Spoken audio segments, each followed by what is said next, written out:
Hey everybody, this is Bridget Murphy with Koru K9. I am very, very excited today. We're here with, as usual, my husband Ray, our trainer Jeremy, and a very, very special guest, Jessica. Jessica is a client of ours that wanted to come on and talk about her dog Bruno, and we are going to let her do just that. So, Jessica, tell us a little bit about Bruno. So Bruno is an English bulldog. Got him as a puppy. Never had a puppy before. I've only ever had rescues. And my strategy with training dogs is to provide a loving home, and in return, they are just a good dog. And with Bruno, he was good, and I thought I had socialized him. I was always at the beach with him, off leash. I would bring him to the gym. He was off leash, just greeting people. So he was around people and dogs quite a bit. And then about when he turned 18 months, he started getting a little bit more reactive. That's the word I know to use, if that's the correct word, I'm not sure. But, just starting to bark at dogs. So now, it started to become, well, I have to keep him on leash. I wouldn't take him off leash anymore. Because he's a bulldog and kind of leads with his chest, would run into other dogs and just slow down, just run full speed into them.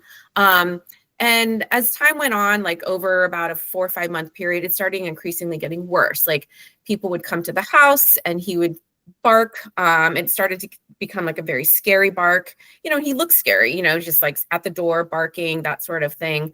And so it just started getting worse. And then about a month before I called you, there were a couple of incidents where, and I'll give you one example that happened. I live in an apartment, so I live like second floor. And so like we would go down and I would go downstairs, and there was like, he would turn a corner, and there was like an area where like dogs probably go to the bath. There's a ton of dogs in this complex. And there's like a little area where, he would smell because like dogs probably urinate there or whatever. So he turned that corner, and there, right around the corner, there was like a little dog being walked, a French bulldog, I think it was. The owner had him on leash, and Bruno went absolutely nuts, just like going after the dog. I don't know if like I had let him go. Like Jeremy and I have talked on videos about like that video of the two dogs, like where they're barking at each other and then the gate opens and they stop. I don't know what would have happened if I had let him go, but because I was pulling him back, he was wearing a harness.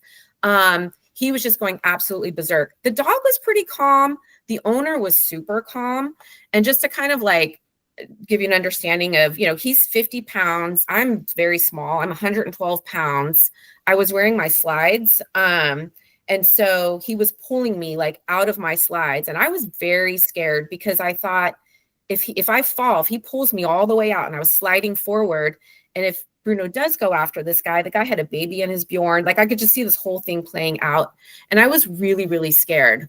And so that was one of the things where I was like, I can't control him anymore. I don't take him to places anymore. And I realized I started like shrinking my world. It was like, well, I don't have people come over anymore. I don't go to the beach anymore. I don't take him to the gym anymore. I don't go out that door anymore. There's another dog that like barks at him from like a second story. And I stopped going that way because Bruno would go nuts and just run into the bushes, just barking at everything. So I kind of just realized I shrunk my world. And when I started getting very scared about like, what if I lose my grip?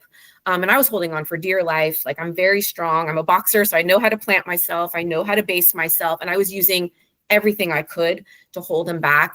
And I just saw what could have gone wrong. And I got scared, and I called Koru K9. I did some research online. I'm a paralegal, so I'm a researcher. So like I started watching the videos. I started learning like what to do a little bit, obviously, but like what I had been doing was all wrong, that I wasn't actually socializing him. And I think, Bridget, it was like one of the things that you said in one of the videos, that you can't love a dog into obedience, and like, again, that was my strategy. So I called you, and I think I actually submitted online, and somebody called me right away, which I really appreciate. And I loved the intake phone call. It was, one of again, I called with fear, and it was very apparent. I I was very verbal about my fear with him. One of the things that I liked was they asked like what my goal was. And my goal was like, I want to feel safe with this dog, with other people. I felt very safe with him and but with other people. I said, I don't care. I don't ever need to take him to the beach again and have him be a social butterfly. That is not my goal. I just want to feel safe. And one of the things that I really appreciated was that, you guys did not capitalize on my fear. It wasn't like, well, this girl's scared, like we're going to sell her like the most expensive thing, whatever that may be. It was very, it was a good discussion, and, it was like a discussion about what he would need. And it was like, and I felt it was appropriate for it was a 4-week board and train, which is kind of what I thought it was going to be. And it wasn't, so I really appreciated that. And then from there, I had seen Jeremy's videos because, Jeremy deals with aggressive dogs. So that was like probably the first one that I clicked on and I learned. And then when I realized that he was in the Bay Area, which is where I am, I was so excited to be paired up with him because I just thought it was like the most perfect match made in heaven for all of us. So I'm really grateful that, you're in the Bay Area, Jeremy. Jessica, just really quick. When you were, you type in Google, hey, I'm looking for a dog trainer and things like that, like coming from your side of it, what were some of the things you looked for? What were some of the things that stood out to you and ultimately led you to kind of look into Koru more? I'm very, like I said, I'm very research oriented. And so I think it was just the wealth of information that was online. So, I did a Google search. I forget the prompt that I used, but there was so much information online. It wasn't just, here's, and just the transparency, honestly. There was a lot of transparency about the services. There was transparency about the cost. It was, it's expensive and that's fine. But like, just that transparency makes me feel a lot more comfortable. But then there was also free stuff online. Like I was learning already. And so I just loved that there was, to me, it was very clear that, Koru K9 is in this for the reason that, we love dogs. We want to help dogs. We want to help owners. We're not trying to just take you for money. We're not trying to, take your dog and bring you back, a robot dog like we talked about, that sort of thing. And all of that made me feel comfortable. I think had there been less information online, and some sites are like, it's just like, here's a little brief description of what we do. Call us. It's like, why would I call you when everything I'm looking for is right here and right in front of me? Like I already have a ton of information that I need. So that transparency like really helped with making me feel comfortable with just even making that phone call. And then just that intake call made me feel even more comfortable. So Jessica, coming from the Bay Area, I mean, I'm sure in your research you came across a lot of stuff that's advertised having either force-free or relationship-based training or positive-only training.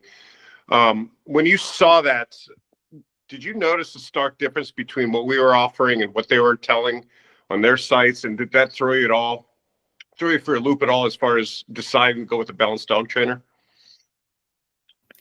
It did. I mean, again, it was the transparency and the learnings that I got from the videos, because I watched a number of the videos and just the way it's explained. And I love that there's like different people that you bring on, because, you hear things differently through different people. And I don't know anything. I don't know anything about balance training. My extent of learning was, like Cesar Millan videos or something like that. And he just like does like this little tick tick sound and everything's perfect. And I was like, well, I don't know if that will work for me. So like learning about the balance training, and I like that. I mean, I have kids, and I think it's the same with kids, to be honest. It's like, you want to reward them when they're doing something good, and you want to, let them know when they're doing something wrong so that they can learn. And then there was, and I'm sorry, I'm going to quote your videos a lot because like I said, I've watched them all, but there was a comment that you made in one of the videos, Jeremy, where you said like dogs are like AI, because I work in the tech space. And so they are. It's like that made so much sense to me, where it's like all you have to do is like prompt them like, this is wrong or this is right. And like, that's how they learn. And so that balanced dog training, like obviously really affords that, because then they know, oh, I just did this and that was wrong, or I just did this and that was right. So that definitely stood out to me and just made a ton of sense to me. You can't just reward the good behavior or scold them when they're bad or, whatever you do. So that definitely made a huge difference. This is amazing that you watched all the video content. I do have a question about once, as Bruno was growing up, do you remember, and maybe not because this is hindsight now, but do you remember any incidents that he may have had as a puppy around people or dogs that may have started to add to these triggers that he was having? That's the thing. I couldn't figure it out. I there was nothing that I thought would have started this, like a person or a thing or situation. That 18-month mark, there was a lot of transition in our life. Like we were getting ready to move. I was packing up like every weekend, ignoring the dogs, and so, I didn't know if that had anything to do with it. And then we did move, so there was that transition, but there was no like incident. And I couldn't understand how people that would come to my house before, like now they would come over and now he would go crazy and bark at them. It wasn't like you've never seen this person before. It wasn't a stranger. So other than the transition, I really couldn't understand what that trigger was. And then what I attributed it to was, again, not having a puppy. I feel like we use he's a bulldog and he's a puppy far too long. It was fine when he was a month old, 2 months old, but then at 9 months, he's like, well, he's still a puppy. And then at 18 months, it's like, hold on, so I think just letting him get away with this alpha behavior, so to speak, for so long just kind of kept growing. And then that transition, I don't think helped at all. Yeah. So the one thing a lot of people don't realize is that, the puppy phase is quick. It's 6 months is really about the age that you've seen your cute little bundle of joy turn into this snotty-nosed teenager. And all of a sudden, all those things you taught him, with treats when they were younger, they don't really care about it anymore. And it takes a mind of its own. So fast forward in time, you called Koru K9. We got you in touch with Jeremy. Can you talk about, I guess, maybe the handover part, and maybe Jeremy kind of take it from there and explain to me what you saw when you took the dog in with you? Yeah. Yeah. Oh, sorry. Yeah, Yeah, whoever. On my side of it, like when we bring the dogs in or things like that, like I have a kind of a firm, like I don't interact with the dogs on pickup and things like that kind of policy. The reason is, one, I don't see a lot of value in it. Like there's nothing I'm going to do in 10, 15 minutes that I'm not going to be able to cover in the 4-week board and train. And with that, I don't see a reason to really go over things with the client at that point, other than, again, like our initial phone call and stuff like that, and of covering how we do things. But what we're going to get done isn't quite there. And I really want to get to know the dog first. And so the way I look at it is I don't want to start things off on the bad foot with the dog. And I didn't just come to this conclusion like randomly. Like I used to work with the dogs a little bit and the owners on the pickup. And what happened is, especially dealing with mostly aggression cases and things, is the dogs are trying to bite me. They're trying to do this. They're trying to do that. I'm trying to communicate to the owner that isn't quite there yet. And everything just kind of gets squirrely, if you will. And at the end of the day, it's like, okay, now I'm starting off like in a battle in essence with the dog, which makes it harder on my end for those first few days. So I like the client to just go ahead and load the dog for me. I don't interact with the dog at all. I'll answer any final questions, kind of talk to them, things like that. And again, try to ease their mind. And Jessica, maybe you can touch on that a little bit too in a second, but hey, you don't know me, you're sending your dog away. I drive this, big black creeper van and you just loaded your dog into it. I had free candy on the side and off we go. So that can be a little nerve wracking. So I try to talk to them on that side. But yeah, for me, I don't like to interact with the dogs on the pickup side, just because I like to get the dogs out of their home environment where they're not comfortable. And even some of the most aggressive dogs, once they're out of their home environment where they're unsure, they've been in the van with me for 2 or 3 hours while I'm singing Taylor Swift to them the whole time. Next thing you know, I get them home and they're like, all right, I got to pee. I got to get out of here, whatever else. And they're a lot easier getting out of the crate at home and I can move them around. And once I do that, once or twice, they're like, okay, you're the new guy. And that just makes that process much, much easier. So yeah, I try not to do too much on the front end, but yeah, I'd love to hear, Jessica, kind of your thoughts on, hey, you're sending your dog away to a stranger. This is weird. And you can even go into before the pickup, kind of our initial phone call and stuff a little bit too.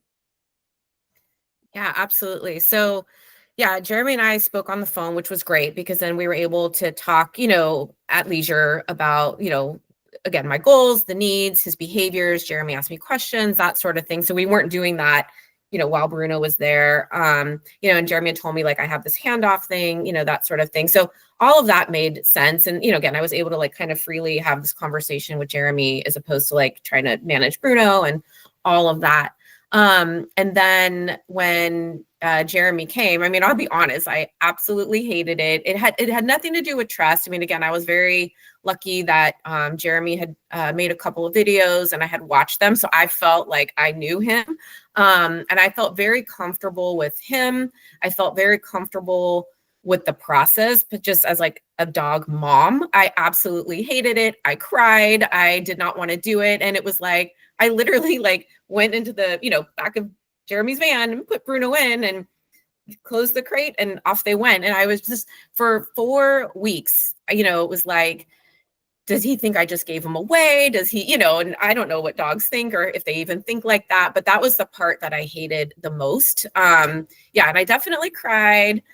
This was kind of over a holiday time too, which I was very grateful for that time period because I know that's a hectic time period for people, but just not having him here for the holiday, it was really hard. But again, I have to go back and quote videos because and again, it was a comment that you had made, Jeremy, in one of the videos. And this is actually what really got me to do this because I did not want to part with him for 4 weeks. I didn't want him to think I gave him away. And I love this dog. Like he is my companion. Like I did not want to be away from him for any period of time.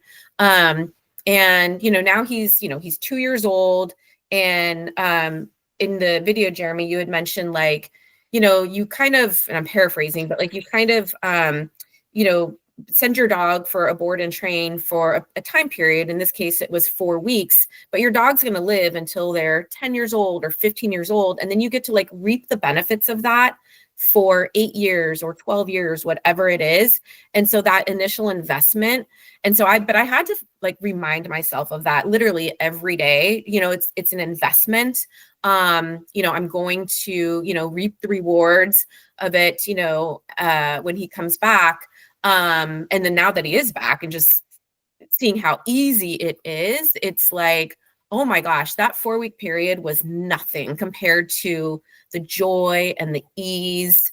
And I love the comments from strangers and people that know him, like all of that, like it already in like the couple months he's been home, like it's been such a reward. And I get this for another, 8 to 12 years or whatever it may be. So it was a really, hard thing to do. I didn't like it, but it had nothing to do with the process. It was just because I'm a dog mom and I didn't want to leave him. So Don't feel bad. I cry every time I leave my animals. We're getting ready to go on vacation in a week and I'm already crying. So don't feel bad. Yeah, it's a dog mom thing. I'd love to talk to you a little bit about that first phone call or even during training, the expectations that you kind of had in your mind, which honestly, hearing you talk about them already, I loved what you said because you just had very clear, realistic expectations. But was there anything that you wanted that maybe Jeremy was like, let's reevaluate this? I don't know that there was anything that I wanted. Jeremy, check me if I'm not remembering, but I don't think there was anything that I wanted that, it was like, you might want to like rethink that. There was definitely a lot of talk before, during, and after about the breed. Like, so just setting up those expectations, like he is a bulldog. And so this is what, that sort of thing. And so that kind of helped me understand better. So it wasn't that like I was looking for something that I wasn't getting, but it just helped me understand that he's a bulldog. And so, this is kind of like what they do with this type of, or what this type of breed does, or, something like that. So he is, I'm looking at him now, I would say what I got in return is, more than expected. Like I didn't expect to have this kind of ease and, that sort of thing. But I'm still reminded, like, he is a bulldog. He still has that bulldog personality. I'm sending him to the groomer today, and like I told him, I'm like, he's a bulldog. Like, he does have the grace of a garbage truck. Like, that is how he enters. But he's good now. Like, he's very easy now. Yeah, I would say that. Jeremy. Sorry, I was gonna say, yeah, I know the grace of a garbage truck. It's like the best line ever. I'm gonna steal that for sure. But yeah, I would say, like, working with Jessica, you had extremely realistic goals and expectations for Bruno, which I think is what makes it successful. I think sometimes where we run into trouble is when people don't consider their breed or take it into consideration at all, and then they want us to counteract genetics or fight, genetics to a certain degree. And it's like, we can't do that. Again, if you're living in a small apartment and things like that, and all of a sudden you have this, working bred border collie, and you're wondering why it's nipping the kids in the playground, it's like, well, yeah, it's hurting behaviors, and that's not appropriate. But we need to give it, one, an outlet, and two, we have to be able to kind of do that. So breed selection, comes into play a lot. Like your bulldog, if you were a marathon runner and you're like, well, I want to get him in shape and be able to go do marathons with me. It's like, he's a bulldog. He's got a squishy face. He can't breathe. He's not going to be able to do that. And so, yeah, you specifically, Jessica, exactly. Like, you had realistic goals of like, hey, I just don't want my dog to be a jerk out in public. I want to be able to handle him, and I still want to be able to take him all those places. Well, that's a realistic goal. Expecting your bulldog to be a golden doodle that just loves everybody and everything. Well, that's not a realistic goal. And that's where people get in trouble, and that's where we kind of struggle a little bit. Jeremy, can you talk to me a little bit about the training plan you put in place for him and kind of the layers, whatever order you taught him to come out of his shell and become what he is now? Yeah. For the most part, the way the board trains with me kind of work is the first week, I kind of call it my sunshine and rainbows week. And what it is I'm trying to play on the fact that the dogs are out of their home environment. They're a little nervous. They come here. We have other dogs in training, plus, our personal dogs and things like that. And so there's a lot of movement going on. A lot of the dogs we get aren't crate trained or a little, used to it there. So it's like, hey, come in, figure out the routine, kind of the day to day, because they're going to get a lot more exercise here than usual. They're going to get a lot more brain work than they're used to. So, hey, come in, we're going to do that. So week one, it's a lot of just kind of getting them settled in, understanding where they are and what they're doing. And during that time, I'm doing a lot of positive reinforcement training, actually. That's why I call it my sunshine and rainbows week. I don't want to start, with a hammer and just kind of come out punching the dog in the face, because the goal is to not shut the dogs down. It's to encourage them just to do the right thing, but express their personalities. That's why we have our dogs. That's why we love our dogs. Like Bruno, seriously, my favorite bulldog I've ever worked with. He's absolutely amazing. He's got personality for days. And he really wants to work. Like, he was just as much fun as working a Malinois or something like that. Like, he wanted to do things. He had really good drive and stuff like that. And yeah, he's a bulldog. He wants to push his way through. And, like Jessica was saying, he wants to lead with his chest. And it's like, nope, that's not acceptable. Hey, let's do this instead. Here's a cookie for doing this. And he's like, well, that was way easier. Let me get a cookie for doing that instead. So, the first week, it was really just getting them settled in. A lot of hand feeding, working a lot of eye contact and engagement type work, just getting them to understand the routine of the house and, hey, this is me. So it's a lot of just kind of fun, interactive stuff until he fully warmed up. Bruno came in pretty confident and ready to go, but sometimes we have dogs that don't. They're a little more shy or shut down. And so we want to give them that opportunity to feel comfortable and kind of come up. In week 2 is really where I got into more or less the heavy lifting of training, if you will. And that's where I did a lot of prong collar and e-collar introduction with him. And especially with Bruno being on a harness, he wasn't really sure, what these things were. And, being a bulldog, it's like, hey, how is he going to react to these? Is he going to get mad and try to come up the leash? Is he going to try to fight through it just because he's like, I'm a bulldozer and I can just plow through all these things? But he didn't. It was really good. And in some ways that was an advantage in the sense that Jessica had him on harness the entire time, as I always refer to it as their neck is kind of soft. And so I'm a big believer of like, if you don't know how to explain these tools to the dogs, don't use them. Get with a trainer, have somebody explain to you how to use them, because technique is key. It's not the tool itself, it's how we're using them. And so, dogs that maybe have had prong collars or e-collars on that, the owners just blasted them, or the dog's just been laying into the prong collar forever because it was 10 sizes too big and things like that. Well, I kind of refer to it as like, it's like a muscle, and the dog's necks harden, which now means we have to use a little bit more force than we normally would, at least at the beginning stages, to get the dog to understand what those tools mean. Where, like in Bruno's case, he didn't have any experience with that. So we could use very low levels of stim and low levels of prong collar pressure, and then we can escalate those up or down depending on what's needed. So in week 2, again, like that's kind of where the main part of that goes. That's where I do a lot more work now outside of the house, getting, out and onto my street and things like that. And we just worked on his manners. Hey, we're going to walk around. I'm fortunate. I have amazing neighbors. They all know what I do. I think I probably mentioned them in every video, but they're always willing to give a helping hand. A lot of my neighbors are business owners and work from home and stuff a lot as well. So we're always, outside, especially on various days and things like that. But so there's always somebody outside. So, hey, like I can walk Bruno around. Hey, my neighbor's outside, no dog or anything, but my neighbor's outside. Cool. I'm going to go, BS with my neighbor for a little bit. And Bruno's going to have to just sit there and relax and hang out with me. Cool. So we did that for a little while. All right. We can walk along. I do have a lot of neighborhood cats. So now not quite dogs, but it's still another distraction. So we worked him through that kind of in week 2 of just, hey, what are the distractions on my street? So it's still relatively low distraction, but higher than say inside the house. Now that he also understands the e-collar and prong collar, because we've now used it for week 2 in healing work, as well as, holding him accountable for place work and things like that. Now it's like, okay, now let's start going out into public a little bit more.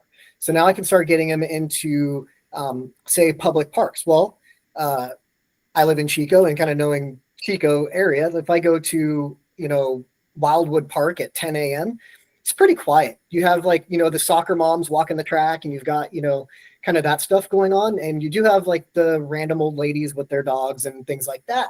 I pick on old ladies a lot, I feel like, but you have them walking the track and kind of doing that. But okay, it's a relatively low distraction. We're not flooded by dogs and people and things like that.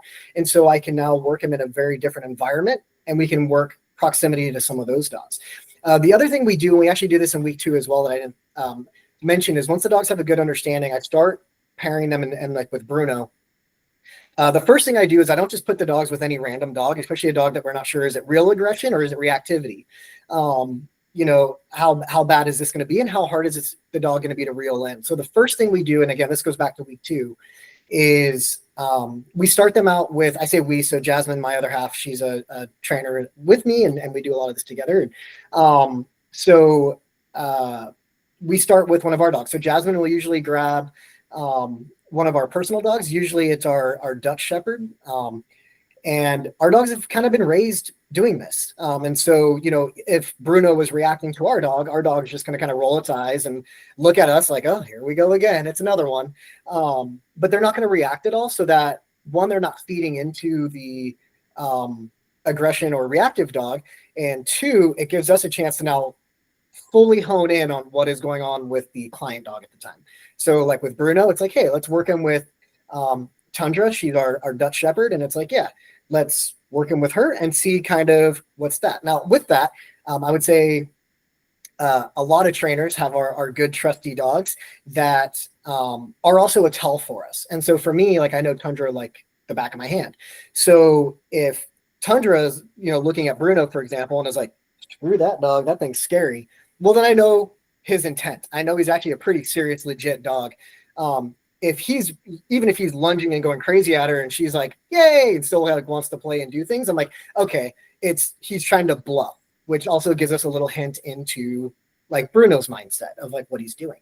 And so, we worked him around that. And then a lot of times we'll use our French Bulldog as well, which Bruno is literally just like our Frenchie. I think that's why I love him so much. Because he's just a bigger version of our Frenchie. But it's like, okay, you know, again, squishy face, they both snort, fart, do all these things. And it's like, all right, what are they, you know, are they going to feed off of each other? And so we work them in with good, calm dogs. And we usually do that in week 2. Now in week 3, like I said, we start getting into our lower distraction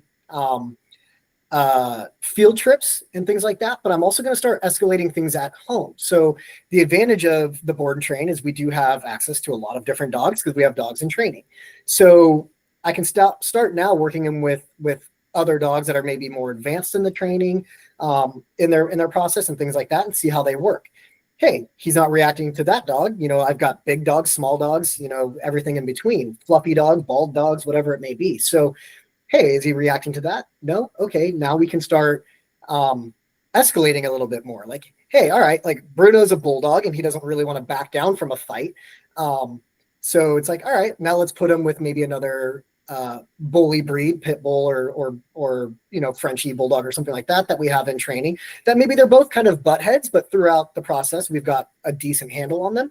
Okay, let's put them together. When I say put them together, I want to make that very, very clear. Like, I do not mean we just cut them loose. Like, my kind of philosophy is 2 is 1, 1 is none. So I'm very big on safety. Knock on wood, I've done this a long time and I've never had a dog fight at my house. So we take extreme precaution of that. For me, being a trainer, and with, you know, like Jessica, you can speak on that, but just the worries of sending your dogs away and things like that. Like, one fight to me in my mind is like, yep, and I'm out of business. So I take a lot of precautions in that. So what I mean by working or by putting them together is them working in kind of controlled chaos around each other. So maybe Jasmine has a dog and I have a dog and we're working them in very, very close proximity, but they're not interacting. Maybe we are doing place commands in the living room and they're all there and they're not reacting. And so that's what we're working on, is getting them to like learn how to just coexist, if you will, without needing to engage with one another. So yeah, so coming back to week 3, that's kind of what we're doing there, is a lot of just ramping that up. And then in week 4 for like the aggression cases and things like that, we're just escalating it more. We're just ramping things up a lot more to various environments. Can he go to downtown? Can he, you know, maybe go, you know, our favorite restaurant has an awesome outdoor patio, and every so often we like to go down, grab some appetizers and you know, the occasional drink or something like that. It's like, hey, can he, you know, come down and just sit on the patio with us? And it's a very dog friendly place. There's always dogs coming in and out. Hey, can you do that with us? Cool. That's how we kind of get to know him a little bit more. So with Bruno, that was kind of the process of like, we're just hammering in, you know, these 5 basic skills. And we say basic, but really they're not. You know, we've got our sit, our down, our come, our place, and our heel commands. And it's like, really, to master those things takes a lot of work. You know, it's not one of those things of like, well, my dog always sits when I have a cookie. Well, then your dog doesn't always sit.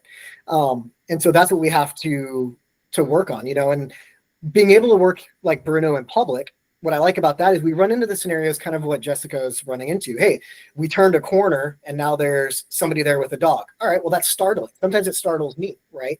And it's like, okay, we can work that. Hey, we're walking along and that person's dog isn't behaved and it's lunging out and being a jerk. Okay, well, I don't care what that other dog is doing as long as it's on leash and it's not going to actually get to us. I care about, hey, what is Bruno doing? Bruno giving me good eye contact? Awesome. Now I can reward that behavior, right? That's the correct answer. And all in all, that's what we're doing as dog trainers, is we are creating problems for the dogs or exposing them to problems. I shouldn't say creating problems, but we're exposing them to different questions. We'll say that. We're exposing them to questions and we're showing them what the answer is. And it's pretty simple in all reality. Like, the answer is almost always the same no matter what the question is. So does that kind of answer that question? That very much answered that question. That was a great job. So Jessica, so Bruno's away for 4 weeks and we get this question a ton. Did he recognize you, and does he love you any less now that he's home?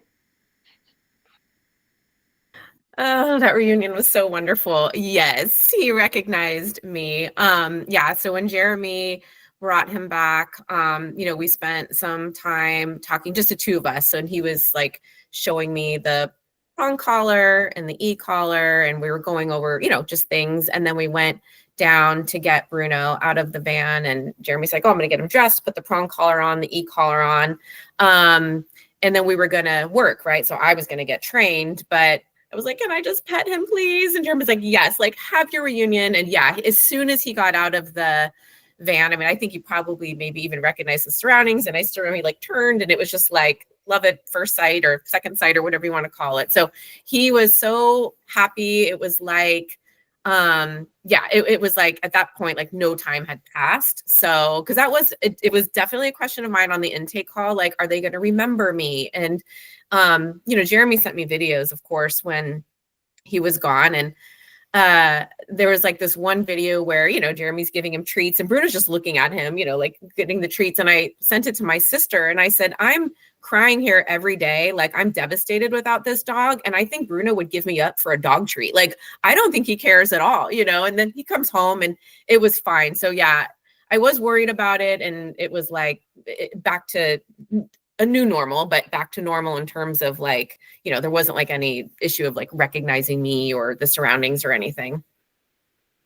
That is so awesome. I love hearing that. Now, you brought up the training tools, and we've been talking about that.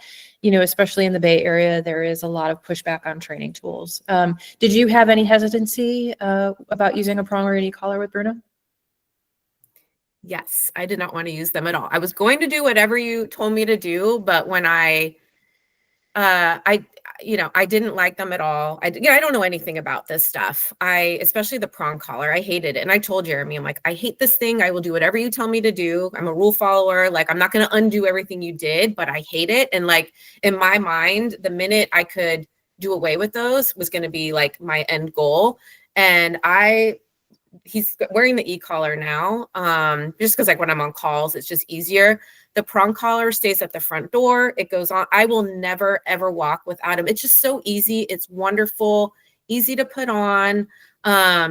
He knows we're going for a walk, which not ideal for him because he hates walks, but we do it a couple times a day. And I actually love it. The e-collar, the one that I got, you have a lanyard, and you could use it, or you could put the buzzer in your pocket. It's like literally right here next to me. I actually wear the lanyard. And I have like my little dog treat pouch. Like I look like, he's got all these collars on. My friend says he looks like Mr. T with, all these collars. And I walk with the thing around, and because I feel empowered. Like he's so easy to walk. He makes it easy. I don't have to push the button hardly at all. Very rarely do I now have to ever like distract him, with that. And if he does, he doesn't really like pull at all. But if he does, like, it's a very relaxed, like flick of my wrist because he's got the prong collar on.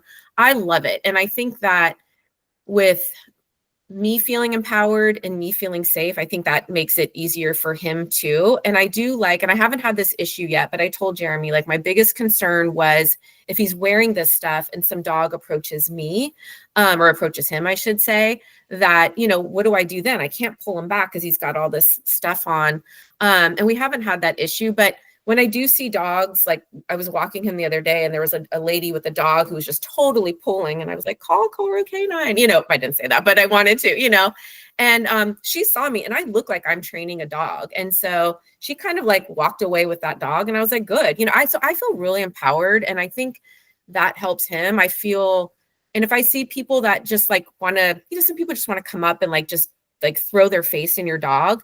And I'm like, he's in training. Like, I'm just very like, he's in training right now. So I actually love these tools. And I will never, I love them. Like they're very easy. You're right. Like California, there's a stigma. I brought him to the vet a couple weeks ago for his checkup. And I actually felt embarrassed because he walks in with all this stuff. And I was like, oh, he's in training. And so I have these things on. And they were like, that is so great. We're so glad that you did that. And I told them, I said, he went to training and then I got trained on how to use this. And they commended me. Like they thought it was great. So I thought they were going to say, oh, this is bad for dogs. And they were like very, they thought it was really, really great. So I love them now and I won't do away with them. I don't even know if I can walk him without the e-collar, but I won't. It's easier. I like it. We need your vet's name. So hearing that, but I guess You know what? It's so funny that you said all of this because you and I chatted briefly on email about my dog Luna. We started in Purely Positive, and I did not want to use training tools with my dog. I didn't want to do it. And now, obviously, we're going on 15 years later, however old I am now, but it was pure ignorance on my part. I knew nothing about the tools. I just knew that they looked scary. So what would your advice to other dog owners out there be, if they have hesitation about training tools? Because we do quite often have clients that won't work with us, but they may come back after they go to another trainer without results, a Purely Positive trainer, and then they'll come back. So what would your advice be to those clients who may have hesitancy about the training tools? I think my advice would be just try it. I mean, I think it's weird to call an expert. Like I'm clearly not an expert in dogs. Clearly I was having issues, and here I am calling an expert. And again, I'm a boxer, and I always find it weird, like when people come into the gym and they seek out my coach, they want him, and then they come in, they're like, well, I do this and I do that. I'm like, but wait, you just like called an expert and now you're telling them what to do. And so I think just try it. I think it would be very odd for me to call you guys and have Jeremy, who's very experienced. I mean, again, I love the transparency. The experience is very clear, and I have zero experience. And then for me to not do it. And so I think just try it. And I think talking to, your trainer to see, is that a possible end goal? Like if you really try it and you hate it after a while or whatever, is there an end goal to maybe stop using it after a while, or only using it in certain situations? Again, I tried it and I ended up loving it. But so I think just trying it and having faith in the expertise versus you're not calling, experts if you already know what to do. So if you're calling experts, just listen to them and just try it, and you might like it. So that would be my advice. Yeah. So I guess what people really fail to understand, those are communication tools. And different dogs and different breeds will need a higher level of input to kind of stay within that box of obedience that we're asking them to do. When we keep referring back to positive only or positive reinforcement trainers and things like that, that dogs learn in 4 quadrants of operant conditioning. And if you just select the one that sounds good to you, you're not communicating a dog. And when dogs have problem behaviors, I always ask the client, when they started pushing back on any kind of training tool, was, what does positive reinforcement sound like to you? And how are you going to use that same mentality of that definition and stop a problem behavior? Okay. And if that dog's biting your child or doing something silly or running into traffic, and you don't have the ability to get that dog back or get them under control, you don't have that communication channel established. So, and like you said, you go on your walk and you barely touch those things because it becomes an insurance policy for that one time you actually need it. He sees a squirrel and he decides to lose his mind and he's going to go run into traffic. Without that, you could wave a cookie or a steak in the air for that matter, and your dog is not coming back. And now you have a big problem. And if you say you love your dog, I love our dogs, but we need insurance policies for when they get silly because they are dogs. So I think that's what's a good point I want people to really understand when we're talking about training tools themselves, and anybody can be taught to use these things. And there's a lot of misinformation out there. You have to ask the right questions, and it's the trainer's job just to get you to understand what they're there for and how to properly introduce and use them going forward. They're not necessarily end goals for certain breeds. They may have to wear them their entire life because that's the way they are. And then there's other ones that you barely ever use it ever again. So it really just depends on the dog that's in front of you. And that's the approach our trainers take. And I'm glad you were able to understand that, because there is a lot to sift through when you're online. If you go online, it's just like WebMD, you have a cold and you think you're dying because you've just went online for diagnosis. So the same thing with dog training. So that's a really, really good point to make. So now that he's home, tell us a little bit about, I guess, your daily life with him and what things looks like when you go for walks and what you're able to do with him now that you may not have been able to do before. Oh my gosh, so many good things. I could do another 2 hours on this. So things are great. In fact, I told my sister this weekend, she asked if I was going to bring him over to her son's game. And I said, yeah, he's easy now, so he's definitely easy. daily life is great. I love walks. He is a bulldog, doesn't really like walks, but we, again, live in an apartment. Well, let me back up. I do remember, again, on a website somewhere it said, you train your dog every day. And I remember when I saw that, I was like, train my dog every day. Like, I work, I have kids, like I don't have time to train a dog every day. I'll do it, but I don't have time for this. I don't know what that means. And I think when you're training us, like training humans, like these, we also like, or at least I respond to like short commands as well. And like Jeremy was like consistency, accountability. And I'm like, oh, well, that's easy. I can be consistent. I can hold him accountable. And so, our walks now, like I have to go through 4 doors to get out into the outside and then 4 doors back in. And I take him for a couple walks a day. So that's like at least 16 doors a day where, we go to the door and, I get him all dressed. We go to the door. He sits at the door. He waits there until I open it. I say heel. Sometimes I even wait like a couple of beats because I don't want to just like open it and say heel. And then he goes and he does that, 16 times a day. And that's training, right? And I'm like, this is super easy. Like I can do this very easily. And, we do it every single time. Once in a while, because it is so easy to walk him, I will zone out as I'm like walking back in and we get to the door and I forget to say sit. And he's just sitting there like waiting for me. I'm like, oh, that's right. Sit, so very, very easy. And the other thing that we do every single day, multiple times a day, is the place pad. So we put him there when we're eating, and we put him there when I'm preparing his food. So I feed him like 3 times a day. We eat a couple of times a day. So he's on that place pad minimum of 5 times a day, and he's really good. And so again, like it's just super easy just to get him there. In fact, now, like when I walk towards his food bowl, he just goes right to his place pad. I mean, there's no training tool. I don't even say anything. I do, I give him a pet for, oh, good boy, and then I go get his food, but he knows like, as soon as I go towards his food, he goes right to his place pad. It's so easy.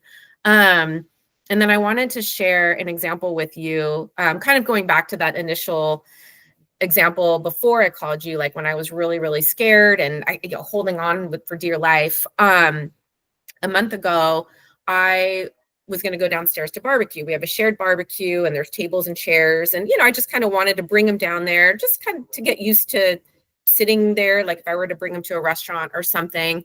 And I had a bowl of marinated chicken. It was like, and it was just like, I was just carrying it. And I'm like, how am I going to get this down with the dog? I have to go through these doors. And I was just like, I can do this. Like, he's so easy. And I went with flip-flops. So again, like because I had resorted to like wearing tennis shoes with him. Like I was like all geared up, to fight for my life with this dog. And so here I was just like, I had this chicken marinating like in soy sauce, and I had Bruno's leash in this hand, and I was opening up the doors with the other hand and like, telling him when to go.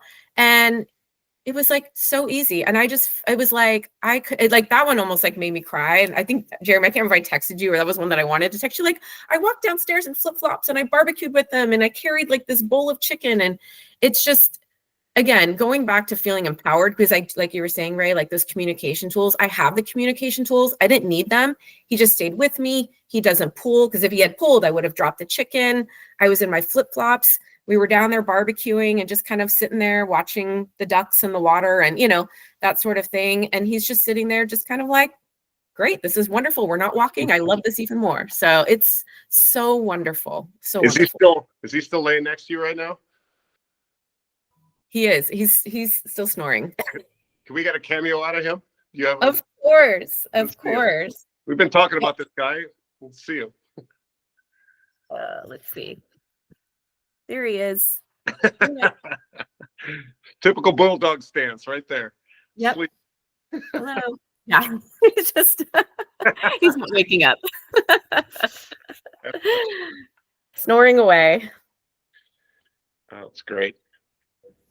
That is so awesome. And I'm not gonna lie, Jessica, your story about the barbecue, I'm like sitting here getting all choked up again, because what you experienced with Bruno and Jeremy, your hard work is exactly why we do what we do. And I cannot thank you enough for trusting us. it's yeah, I'm gonna get choked up again. It's beautiful to see all the hard work that you guys have done together to change your life and your dog's life, and I'm forever grateful for you for trusting us, because I know exactly how it feels. So thank you. Before I start crying, because it's getting ready to come out, I do want to wrap up and be respectful of Jessica's time, but thank all of you for watching. If you have a dog like Bruno or are struggling with your dog, we can help you. So please give us a call. Our website is KoruK9.com. All of the socials, Koru K9, specifically YouTube, where you're watching this, is a great way to get some of that information Jessica was referring to. And we'd love to help transform you and your dog. So until next time.